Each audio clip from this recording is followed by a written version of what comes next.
Hello everyone, I'm Shopnil, a student of the Software Engineering Department.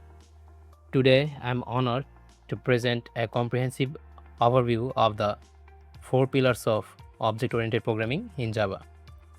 This presentation is submitted to Mr. Abrar Hassan, lecturer and program coordinator. As we know, the shift from procedural to object-oriented programming revolutionized how we handle complex logic by treating data as object rather than just a series of functions. We can build software that is far more resilient to change. Let's break down the mechanics of these four essential pillars. We start with the protective layers, encapsulation and abstraction. Encapsulation is often referred to as data hiding in Java.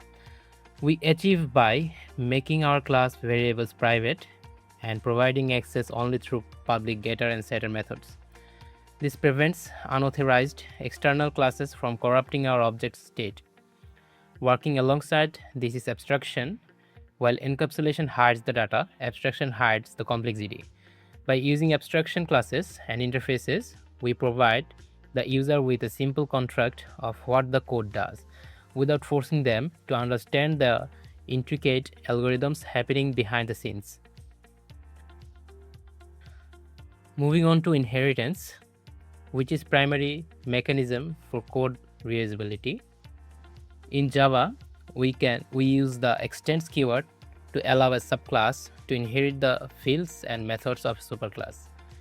This creates a hierarchical relationship and is a relationship. For instance, in a university management system, a class representative is a student. By using inheritance, we don't have to rewrite the name, ID, or CGPA logic for every specific type of student. We simply inherit them and add specialized feature where needed. The fourth pillar is polymorphism, derived from the Greek word for many forms. In Java, this is split into two types.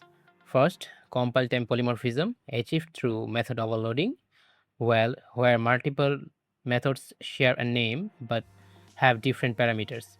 Second, runtime polymorphism, achieved through method overriding. This allows a subclass to provide a specific implementation of a method that is already defined in its parent class. This ensures our system remains flexible. We can call the same method on a list of different objects, and each will respond in its own unique way. Now we're going to see the implementation, how the OOP principles helps to build a clean software. So in this website, I used OOP principles, so the code looks this clean, where in this includes folder we can see all the classes here, the category, contact submission, database, and others, so on. So let's look in the database.php. It's basically built on PHP but maintaining the OOP concepts. So in this class we can see the host, the database name, the username, password, all are written in a private data type. That means we can only access it within this class, and we can change or get this method, get the parameters and variables without this class. Like in this public function, then we work with these private variables, and also in other classes we can see how we use the variables public, private, and also we can see some constructor. So basically that's why we used the OOP principles to for reusability, for security, to make a clean code, and that's how software can be more concise and reusable. So that was the implementation.